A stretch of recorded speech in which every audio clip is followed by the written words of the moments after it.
Penyebaran COVID-19 jenis Omikron diketahui sudah ditemukan di Jawa Timur. Masuknya varian baru Omikron di Jawa Timur, Wali Kota Malang menghimbau warga untuk tidak perlu khawatir, namun tetap waspada dengan menjaga protokol kesehatan.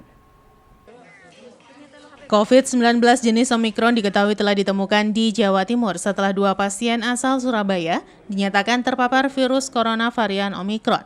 Berdasarkan hasil pemeriksaan whole genome sequencing yang keluar pada 2 Januari lalu. Pasca ditemukannya kasus COVID-19 varian baru di Jawa Timur, Wali Kota Malang Sutiaji meminta warga tidak cemas namun harus tetap waspada. Sutiaji meminta warga tetap menerapkan protokol kesehatan dan tidak lengah meski kasus COVID di Kota Malang tengah melandai.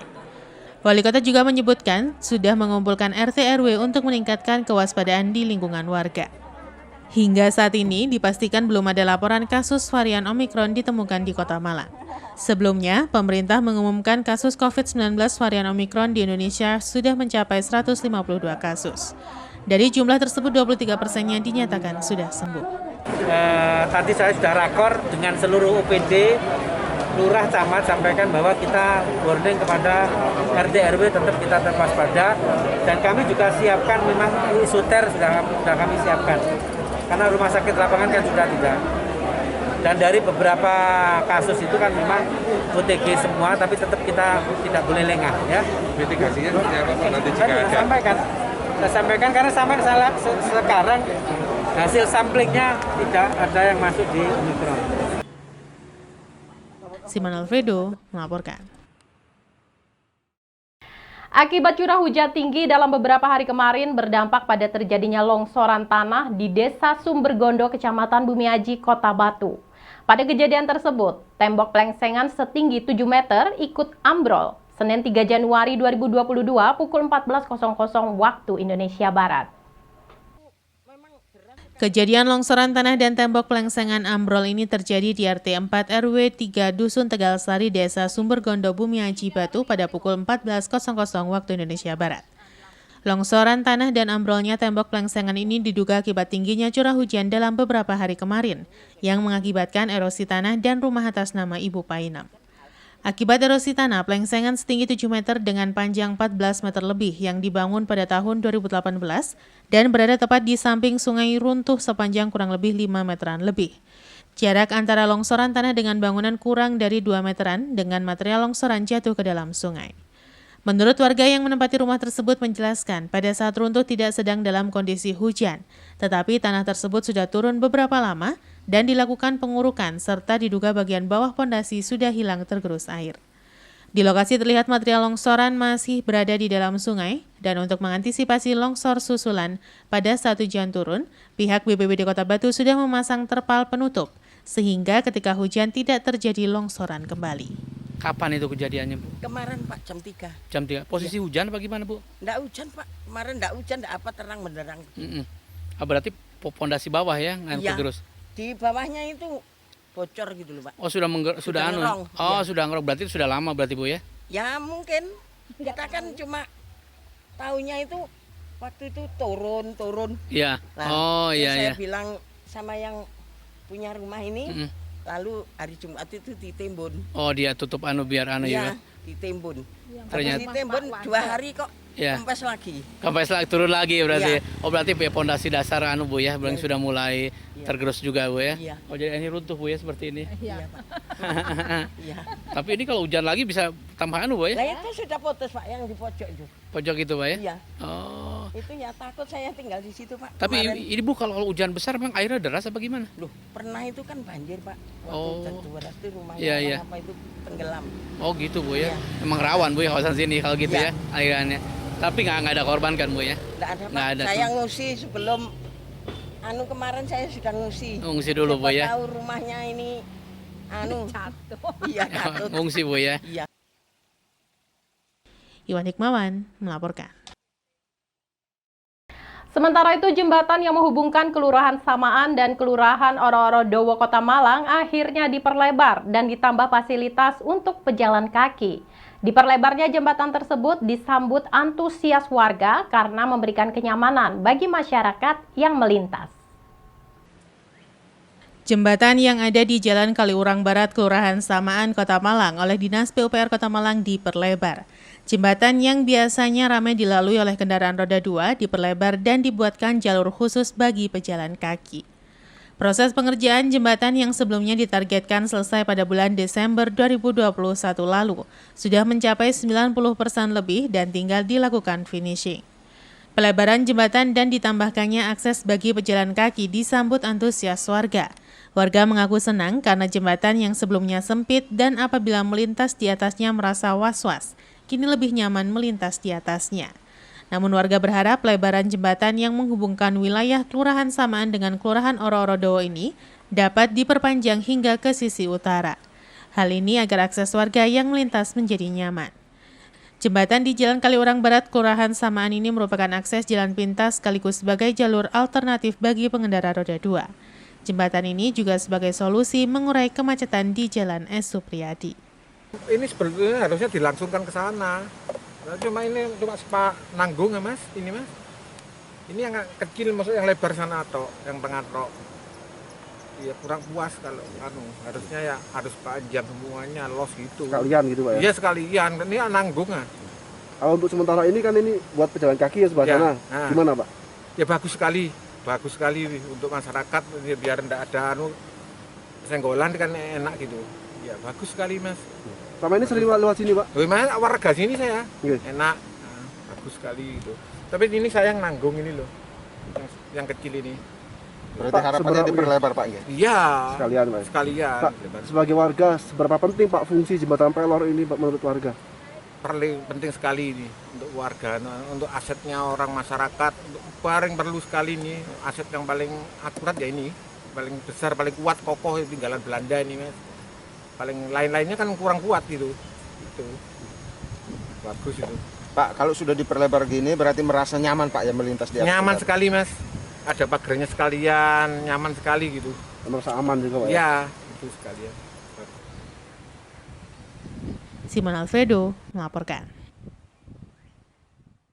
Terima kasih Anda masih setia bersama kami dalam Info 7 Malang Raya. Upaya meningkatkan pelayanan kepada masyarakat di Kota Malang, Pemkot Malang menyulap salah satu mal di Kota Malang sebagai mal pelayanan publik.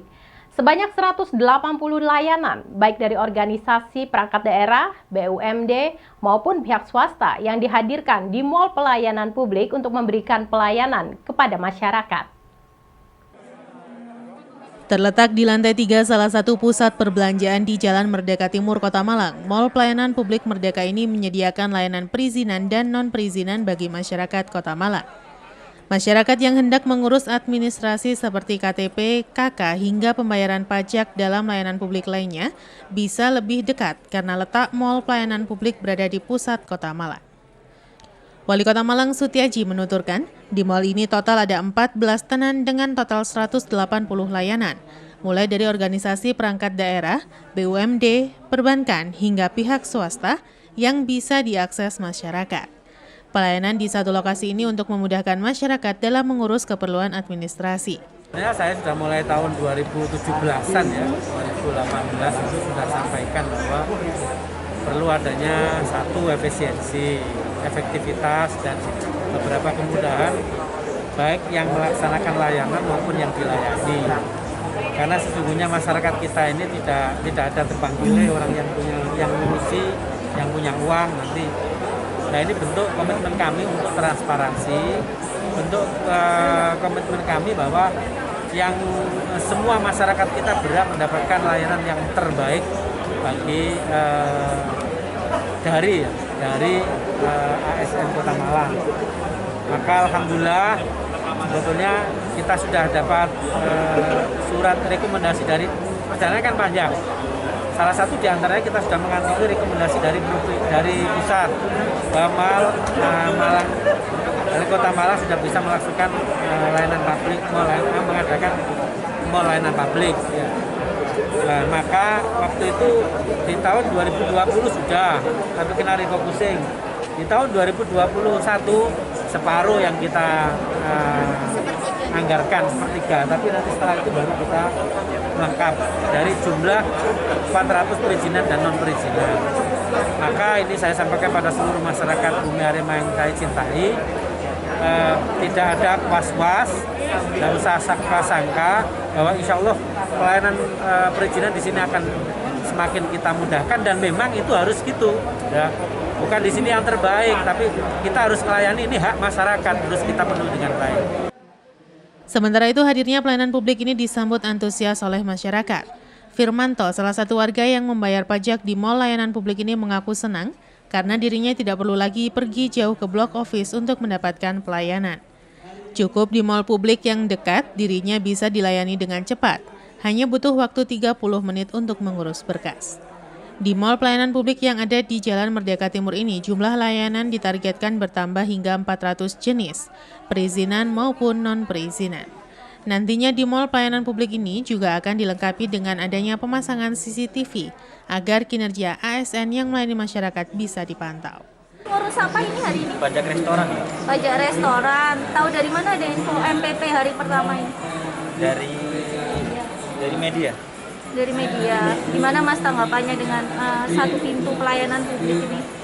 Bagus sih Mbak, apalagi tengah-tengah kota gini kan ya, bagus, aksesnya lebih nyaman. Pelayanannya lebih cepat nggak Mas? Cepat Mbak. Mas, untuk keterjangkauan seperti apa Mas? Ini kan di pusat kota, sebelumnya kan harus ke arah selatan ya, agak jauh, gimana Mas? Sangat terjangkau Mbak, sangat di pusat kota kan lebih enak gitu, waktunya lebih dikit daripada ngurus ke situ jauh. Simon Alfredo melaporkan. Sementara itu masih belum memasuki masa panen raya dan stok jeruk masih terbatas, tetapi belum terjadi kenaikan harga jual di tingkat petani. Awal tahun baru harga jeruk sempat turun dan kini berangsur stabil. Para petani masih mengeluhkan masalah pupuk dan tingginya harga obat-obatan. Akibat terdampak cuaca yang masih turun hujan, hasil panen jeruk masih belum maksimal dan mengalami penurunan sekitar 20%-an dibandingkan kondisi normal. Masih belum memasuki masa panen raya dan awal tahun 2022 dan stok jeruk di tingkat petani masih belum banyak, tetapi harga jual saat ini masih belum menggembirakan. Untuk jeruk jenis baby dijual 6 ribuan per kilogram, jauh dari harga awal tahun baru 2021 yang mencapai 10 ribuan di tingkat petani. Tidak hanya faktor cuaca, tetapi ketersediaan pupuk subsidi serta tingginya harga obat-obatan menjadi salah satu masalah yang dialami petani, baik petani jeruk, apel, maupun sayuran. Menurut salah seorang petani menjelaskan, kondisi cuaca bisa mengakibatkan biaya operasional dan pengeluaran akan semakin bertambah, khususnya untuk obat-obatan, sementara harga jual yang masih belum menggembirakan. Di lokasi terlihat cukup banyak jeruk yang jatuh akibat faktor cuaca sehingga bisa mengurangi volume hasil panen, serta para petani tidak jarang harus menunda panen sambil menunggu harga kembali membaik. Gimana ini awal tahun untuk harga jeruk saat ini, Pak? Ini agak standar lah Mas. Mulai ya kemarin agak turun tapi sekarang sudah agak laris, tapi harganya cuma standar ya. Harganya 6.000. Berapa? 6.000. Untuk jenis apa itu, Pak? Baby ya? Iya. Terus untuk yang jeruk manis berapa? Ya ini jeruk manis itu kan namanya baby. Oh, baby ya. Iya. Terus yang jeruk lain lagi apa? Kayak keprok ya? Gitu ya. Keprok itu ya lihat barangnya gitu. Ada yang sekitar 11.000. Oh, berarti keprok lebih mahal, Pak ya? Iya, lebih mahal. Lebih mahal, Pak ya. Sejak berapa hari yang lalu ini? Pas sebelum tahun baru gimana harganya sebelum tahun baru? Sebelum tahun baru itu naik. Agak sempat naik. Agak puncak sekitar bulan 11 yeah. sampai 12 itu puncak jeruk sebenarnya. Sebenarnya kalau nggak ada musim yang hujannya agak larut-larut ya sebenarnya ini masih harga mahal sebenarnya. Kalau tahun-tahun kemarin ya bulan 1 itu masih kuat 10.000. 10.000 sekarang cuma 6.000. Oh, dibanding tahun lalu, Pak ya.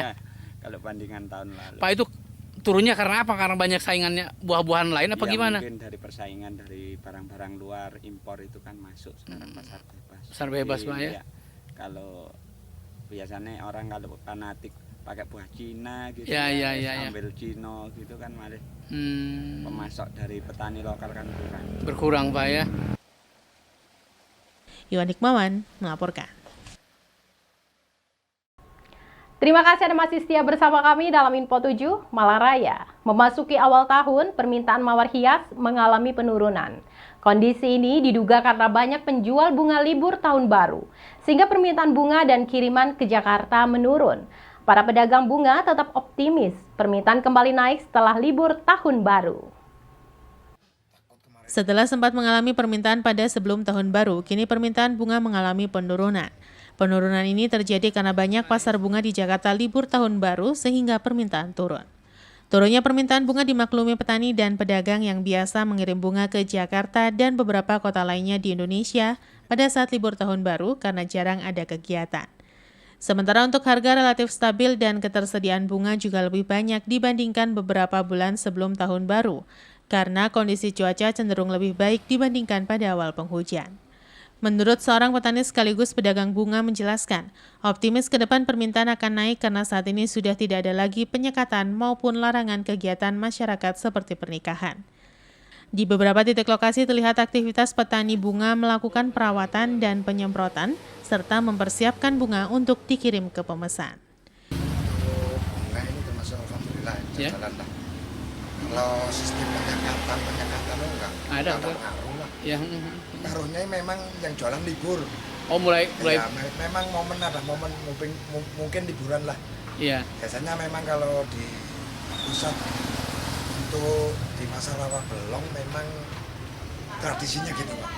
Kalau momen tahun baru itu yang jualan pulang kampung, liburan gitu. Oh berarti ini bukan karena pasokan, berarti dari sananya Pak ya, dari apa Jakarta Pak ya? Dari Jakartanya memang kalau untuk satu wilayah Indonesia paling besar kan rawa belong Jakarta.